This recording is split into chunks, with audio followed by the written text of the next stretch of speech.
The US stock market has fallen between 1.4% for the SPY and almost 3% for the QQQ. The biggest question is, did you follow my advice and did you run? Let's find out more in this video. Is this the time to buy the dip, or is this the time that we should take more precaution and perhaps some profit if we still have off the table?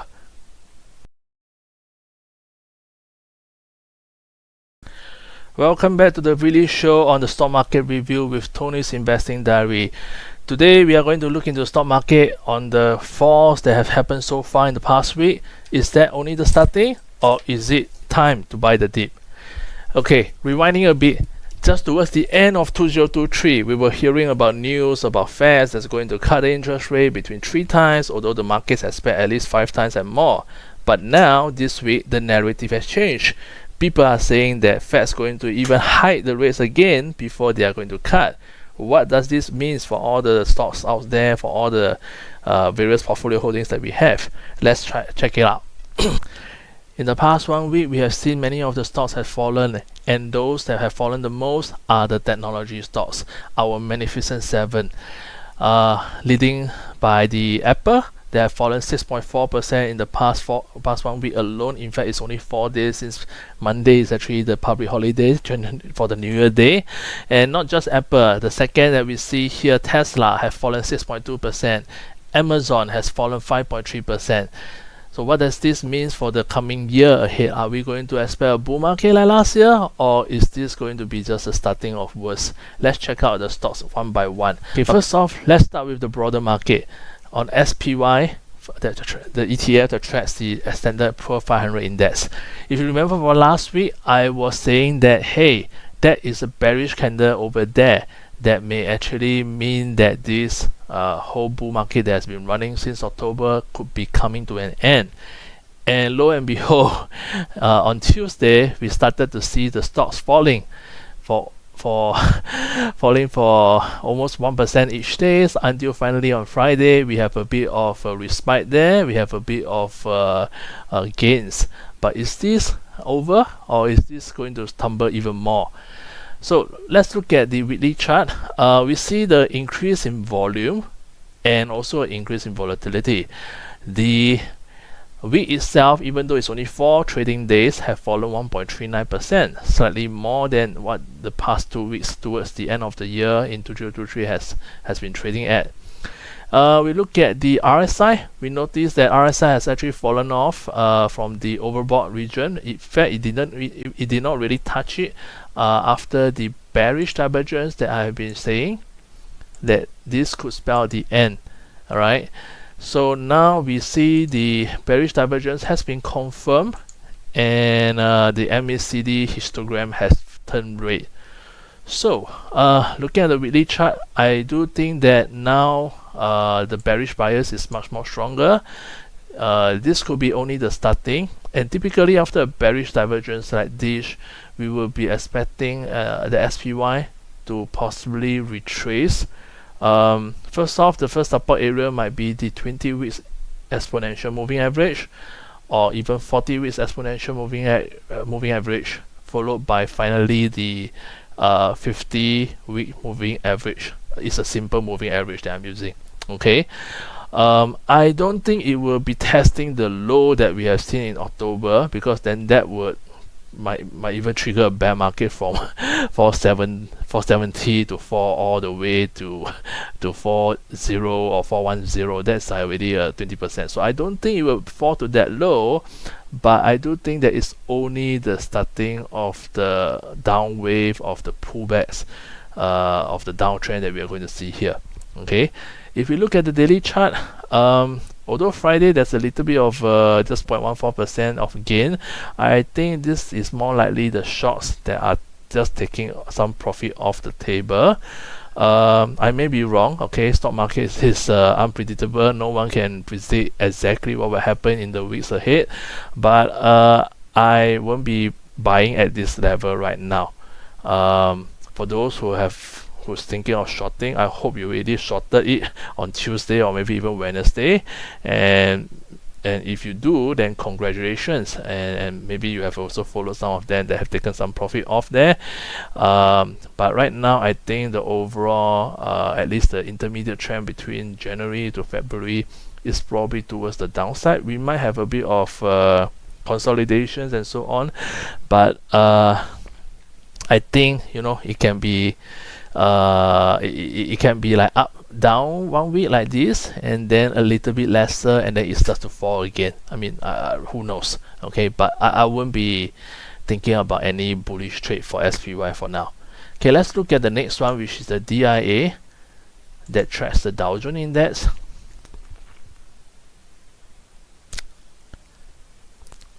Okay, so for DIA, it's the same thing. It has turned red, although it haven't fallen as much, but I think it has ticked down from the overbought level, and also the MACD histogram has turned red as well. So it's probably towards the downside as well.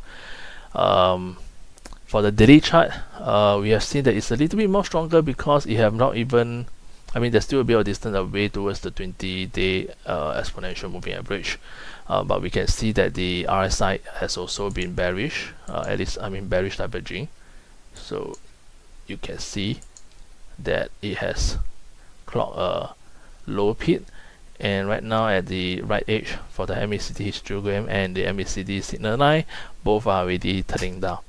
So DIA is down. Let's look at QQQ. So QQQ is the one that has fallen, I think, the most, 2.95% in the week, and this is definitely a reversal towards the downtrend from here.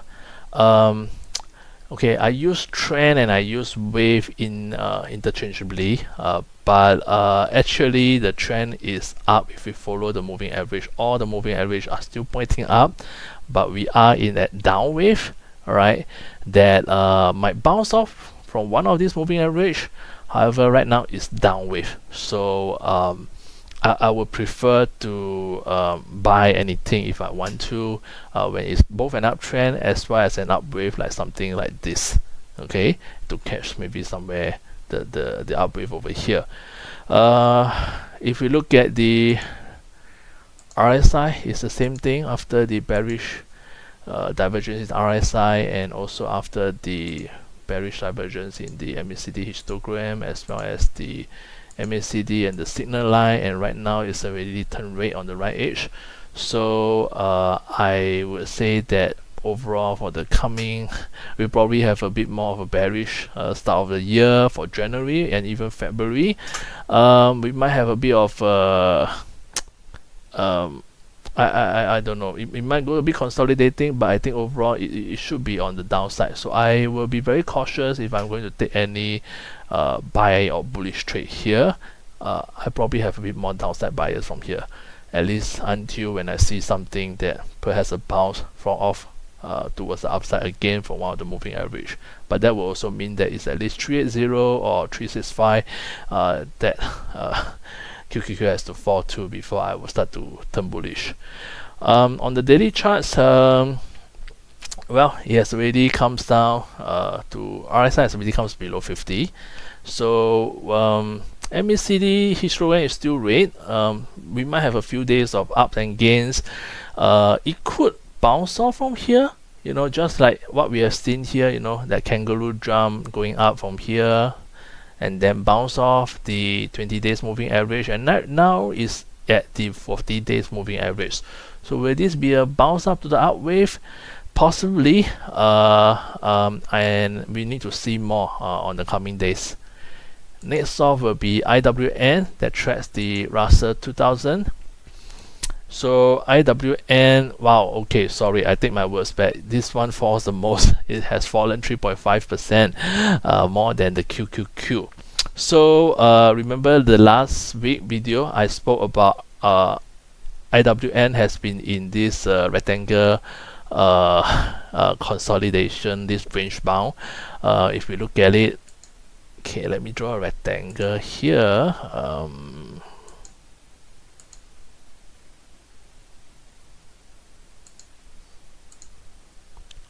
So here's roughly the resistance, and here is roughly the support area. Okay, so last week I talked about, it's although it did manage to break out a while, but it has closed down in this what is called a falling star candle. And this week the market has proved it that yes, it is a bearish reversal, and it has fallen 3.5% since there. So where is it going to turn back up? I would say it's not going to be that fast. I mean, it might have a bit of gains in 1 or 2 weeks, but overall, I think for the next for the next probably 1 or 2 months, it's going to be possibly going as low as somewhere maybe 172. Because this is some of the areas where it actually bounced up previously, or I mean, worst come to worst, it might even go on to 162 just to test the absolute low over here. Okay, so right now I think it's a bearish start of the year. Russell 2000 is also down. On the daily chart, we see that on Friday, it did not manage to close even a green candle. It just closed something like a Dow G, which is slightly down at minus 0.36%. There's no intermediate support here except this 40 days moving average. So we need to see if Monday there's going to be a close up a candle there. If there is, then yes, possibly it might jump off a bit, but I suspect it won't be able to break the high here, and it might form a kangaroo drum that's more of like jumping down rather than jumping up. So that's for the RUT. So let's start off with the next counter that I think some of you might be interested for those who are commodities trader. The most popular commodities, it will be gold, GLD. So for the weekly chart, you can see that gold is also coming down. So I mean, people say that gold is a hedge against market downfalls, but usually it doesn't really do that way, because when the money comes in, it's like the rising sea level that lifts all the boats. But when the money is starting to go out, even instruments like gold also starts to fall. Okay, so gold is also fallen a little bit by 0.9%, and the MACD histogram has turned red. Okay, for gold, as you can see in the past MACD histogram, basically the movement is such that the indicator is not as reliable. So you see over here on this particular week on 6th November, it turns red because it came down, but it was just a brief so-called red blip, and then the week after it has turned around, jump off from the 50 moving average and goes out some more before it comes out again. Then it jump off from the 20-week moving average, and right now it's only the starting first red candle. So will it jump off the red? Will it jump off the 20 weeks moving average? I don't know. I need to see the how's the market, how's the gold going to react there. What sort of candle is it from? But I think right now, if you ask me to buy, I'm not going to buy. It's only the starting. Okay. Looking at the daily candlestick, okay, it has formed a doji. So quite a number of markets out there from what we have seen just now, like the IWN, gold, they have all behave quite similar to each other. So we need to see really Monday, Tuesdays, how's the market going to be like. Is it going to bounce off from here, or if it bounce off, is it going to break the resistance here, or is it going to come down, or maybe just form a lower high, or what is it? Okay. Am I buying here? Not really, because the gains here from 189, maybe 190 by the time I go in, to 193 is too little. So I prefer to aim for those long short, something like this, when the when the vehicle, the counter actually comes down, pull back very significantly to a long-term moving average like on the weekly chart, rather than the daily hop like this. Unless you are a day trader, where your horizon is like between a few days to maybe just 1 or 2 weeks. For me, my horizon tends to be about, I always have in mind like at least 3 to 6 months if I am going to buy anything, and if I'm stuck with it for a while, I'm prepared to hold for at least 3 to 6 months, or even 1 year or 2 years. Okay, so that's for me. That's my that's how Tony actually invests and how he logs his diary. All right. Next off, another market just to look at is ASHR, which tracks the China CSI 300 index. Okay, if we look at it, China market, a lot of people say they are China is not investable. It has been on a downtrend. Sorry, it's not a wave, it's a downtrend. All right, the moving averages are all pointing down, and although we have that so-called hammer there, and initially towards the end of the year there was a hope that, you know, hey, out of all the US markets that seems to be heading down soon, China seems to be the bright spot. But the first week of New Year proves that no, that was just a green blip here. It is nowhere a bottom yet. So, I think the only bright spot about this is that it has not really, you know, I mean, the hammer here, the tail, okay, is a very important one. At least it has not really eat up the tail yet. So if it eat up the tail, then I'm not going to touch this for the next 2 to 3 weeks definitely. But if it somehow in the week ahead it starts to move up again, then this hammer, technically the reversal signal is not yet invalidated. Okay, because only when the tail is eaten up for maybe more than half, then this hammer as a possible reversal signal will then be invalidated, and the overall trend will still be down. Okay, so this is for ASHR. On the daily chart, we see that the absolute low form here is about $22.69, and it's still a bit of distance away from there since Friday's close, which is about 22.91 even on the low of that day. But I would say that the momentum is on the downside now, so we will have to see how low this is going to fall. I'm not so optimistic with China. Yeah, I mean, there's probably a lot more better markets to trade. I mean, we are not going to trade when it's a down wave and a downtrend, you know, unless you are trying to short. But even if you're trying to short, you are probably betting on a more downside fall, which I always find you are just basically shorting into the no man's land. So not an easy trade even if it's for shorting. Okay, let's look at the Magnificent Seven. First off, to look at will be Apple, AAPL.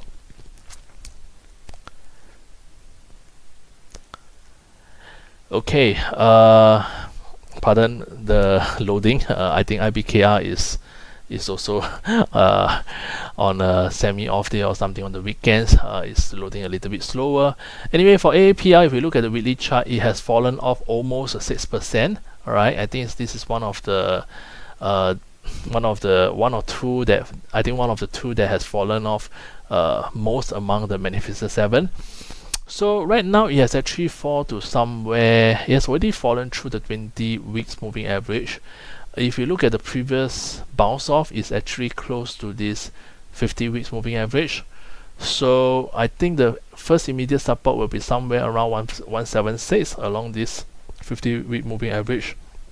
But like I mentioned, because of the way the signal, the bearish divergence is shown on RSI, and it's not just that. If you look at MACD signal line, if you look at the MACD histogram, it's a triple bearish divergence. So usually when we have a triple bearish divergence, I would say the short target will probably be 165, the last low, and there's a chance that this low may be broken. That means that it could fall lower, fall to where maybe 100-week moving average, maybe even 150-week moving average. So if Apple falls to that area, I think it will be quite an interesting price point to start to look at. If you are an investor, you are looking at holding Apple for long term, it is recommended to buy in tranches. Meaning to say that, let's say you, for example, you have hypothetically $10,000 that you want to buy into Apple. Maybe you can start to buy the first 100 or 200 shares at between here, and just to see where does the Apple price go because we never know how low it might fall. It might go down a little bit and then it fall off, maybe even to the 200-week moving average. So I mean, the future is unknown. Okay, so you don't want to one shot throw in all your money only to be stuck at a high point, and then when Apple goes down even lower, maybe maybe fall to the something like back in January, start of last year, where it actually fall through the 150-week moving average before after a while it comes back up. So we don't want to end up where you basically bought somewhere here and you have to hold for quite about 2-3 months before you start to see a break even again, and then before the rest of the next half a year where you start to see all the profit. Okay, so I think I mean, Apple is bearish just like the whole other market. Let's look at the daily. So for daily, it has actually fallen to 200-day moving average, which traditionally has been a good bounce off point. So if people want to buy the first tranche, like 100 share, and just to have a stake in it, you could do that, but you have to be mentally prepared that it may fall even more. As of now, it has fallen to the oversold region. So previously, as we can see, October, it did kind of bounce off from there. So this could be an entry point, but it's just that I mean, on the longer term, where let's say we zoom out to, for example, 6 months or 1 year period. Gosh, IBKR, can you improve your chart a little bit? Okay, let's see. So if we look back, the way where, let's say, if we look at somewhere, maybe August period, okay, so when it first fall off, this 100-day hold for a little while, and then it break through, go back up, and then it comes back lower, and then comes lower, and then comes even lower. So I mean, yes, it will bounce here, but where does it bounce to? We have to see. Okay, my biases is towards the bearish side. So even if it bounce up from here, I will prepare to run the moment it starts to turn down. Okay, that's for me. Okay, because of the way weekly is showing. So I try to make my strategic decision on the weekly chart because of the longer time frame that I'm looking at, but I make my tactical trades on the daily chart. Okay, so moving on to the next Magnificent 7, that will be Amazon. Okay, so Amazon has fallen about 4.2% in the past 4 trading day. The volume is actually higher, so I would say it probably will be at least another 1 week or so of possible falls ahead. Potential support will be somewhere like 140, although I think this is maybe a little bit easy to be broken. A more possibly stronger support that might bounce off might be the 40-week moving average around 134. For the RSI, it has been coming down, so once the RSI falls to something like a 50 region, this could be one point where it might bounce up if the uptrend is intact, which I think as of now there's no reason to say that the uptrend has failed. It is a pullback until it has broken through all the medium-term moving average. Then yes, maybe the uptrend has really turned down. But as of now, I think more likely to be a pullback for Amazon. We look at the daily chart. It has pulled back to 50-day moving average. So it may bounce a little bit off from here, but I don't think it will make a new higher high. That's just my gut feel. I reserve my rights to change my thinking as the candles unfold. Okay, so anyway, that's for Amazon. The other indicators wise, nothing much to say. If you are a short-term trader, the moment MACD histogram turns green, you could take an entry, but do set in your cut loss. Okay, let's look at the third one. That will be Google. Okay, for Google Alphabet, it has fallen about 2.9% the past week, so still some distance away from the first support, which will be the 20-week moving average. I am more inclined, if I want to buy, to buy more towards more closer to the 40-week moving average, which I think there's a chance that it might fall to. Okay, on the indicators, it's coming down when the price is going up, so that kind of foreshadows the this pullback probably will be a bit more deeper or at least towards the 40-week moving average. On the daily chart, well, I'm looking at similarly the 150 moving average, or maybe there's a chance that it might even go to 200 days. We shall see. All right. On the MACD signal line on the daily chart, well, it's still above 0 and it has just crossed down. So usually this is a bit more towards the, it's usually bearish. All right. So if I would prefer to buy if, let's say, the MACD and the signal lines are below 0, and when it shows something like start to tick up, then that tends to be a more firmer kind of like up wave from there on. Moving to the next one will be Meta. Okay, on to Meta. Meta has fallen, I think, just a little bit. I think it's probably the least among the Magnificent Seven. It has only fallen 0.37%, and it has closed as a hammer candle. This is a quite interesting one because the previous week is quite a bearish falling star, and this week it is kind of like, well, because this hammer candle it appears at the top of uptrend, so it's not really a hammer. I mean, it's a hammer when it's something like over here, when it's towards the bottom, when it's at the bottom. All right, so when it's actually at the top, it's more like a hanging man, so it's actually a bit bearish. All right, so but for Meta holders, at least, wow, you know, it hasn't fallen that much. And the thing is, on the weekly, although this hanging man candle is a bit bearish, but on the daily, it does seems to be making another bounce off its 20-day moving average. So the thing about weekly is that, I mean, whichever trading horizon you are doing, is that if you are trading, let's say 5 minutes, then I mean, according to my mentor Alexander Elder, you want to take ×5, kind of like a step back. Which, let's say, if you are trading in the 5 minutes horizon, then you want to take a ×5, which will be 5 × 5. That will be you want to look at 25-minute chart to see, you know, what's the strategic trend, what's the more longer term time frame trend that the market is moving. So that is because it takes 25 minutes to actually form that candle. So similarly, if you are trading day to day, then for me, I'm doing that. So I will take a step back to look at the weekly chart. But the weekly chart does take a week to form for each candle, while the daily is faster. But usually the weekly, in terms of the candlestick pattern, in terms of the technical indications, is usually stronger.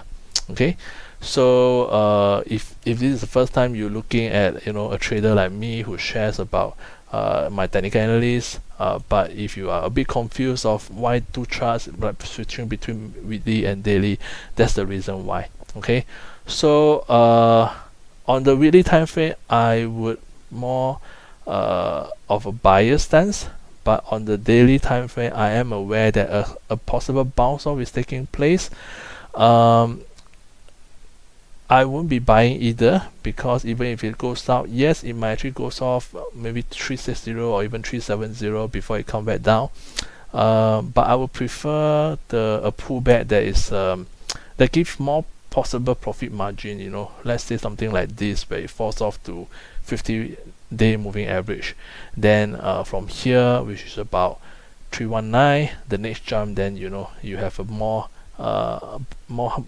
greater profit buffer to actually make the profit from.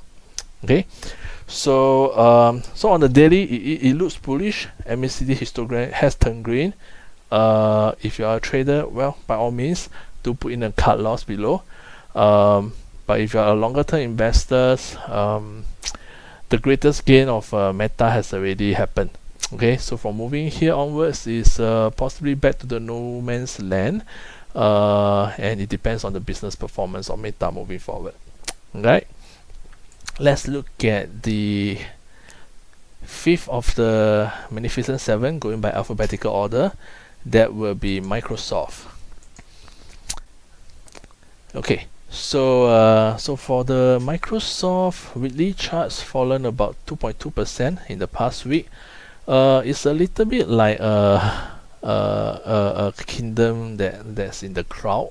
Alright, so it has just nice stopped at this previous top that's formed around 366. So right now it's around there. Well, if it breaks below, then there's a lot of grounds, a lot of rooms to actually move below, and the next support will probably be the 355 zone around the 20-week moving average, or possibly even the 40-week moving average, which previously have actually bounced off from. So that will be for weekly chart. Still, well, the momentum is towards the downside. For daily chart, I would say so far this is a support that has tested once, tested twice, tested third time. I mean, if I'm a boost, I hope it can finally jump off here, but if not, then because so far it has been tested 3 times, but if not, then similar to the way the weekly chart is looks to me, and then another possible price point might be somewhere like the 100-day moving average. So in terms of momentum, it's still red, so I'm probably a bear for this for now as well. Okay, moving on to Nvdia, NVDA.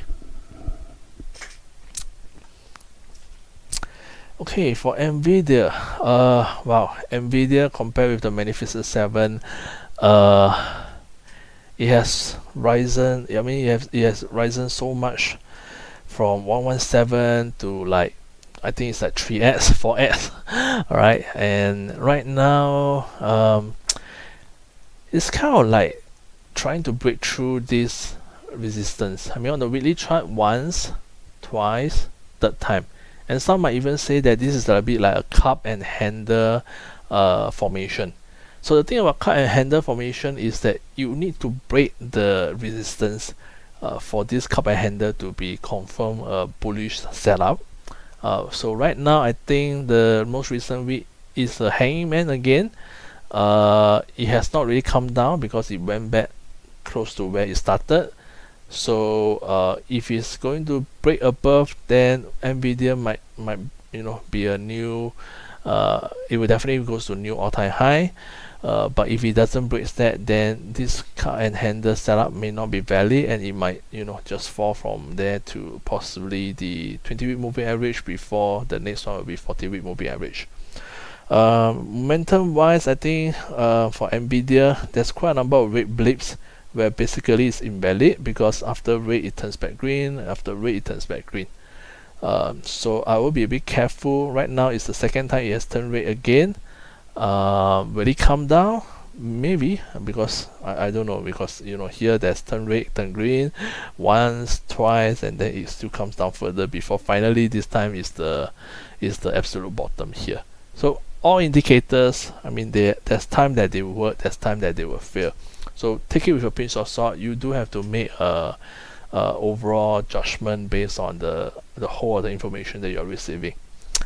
Okay, so on the daily chart, I think it's quite similar to Meta that we see just now. So daily chart is a bit bullish, a bit like a small cup and handle here.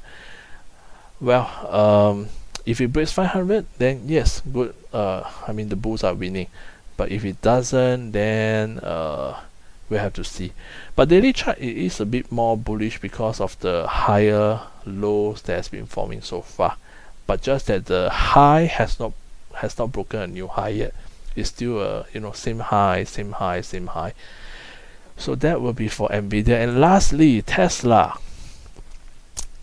I think among the Magnificent 7, Tesla is the most popular one. For the original Tesla holder, since its IPO, it has already been 100x, 1000x since then. Okay, so for Tesla weekly chart, I would say it's a bit of a a bit of a bear. I see a lower high, so it's kind of like a descending trend line. But at the same time, if we look at the greater, something like this, even though it did not really connect to the bottom here, but it's kind of like I mean, I can always shift it a bit. Let's say I use this instead. So it's a symmetrical triangle, and the thing about this technical setup is that if it breaks up, it's very bullish. If it breaks down, it's very bearish. So it's really a kind of like all or nothing kind of a setup. Right now, MACD histogram, it has turned red, so this part here is a little bit towards the downside, but anything can happen. On the daily chart, it has so far touched the, let me see, this is 50, yeah, this is the 50 days moving average. So will this be a possible bounce off point? There's a chance for that, but I will wait for a MACD histogram to turn green first before I may switch to a bull for this if I'm trading this. Okay, so that's all for the US stock market analysis. If you like what I've been sharing, please give me a thumbs up and subscribe to this channel. And if you have any other counters that you like to, just to listen to my take, please comment them below so that I will look at it. Alright, see you next week. Goodbye.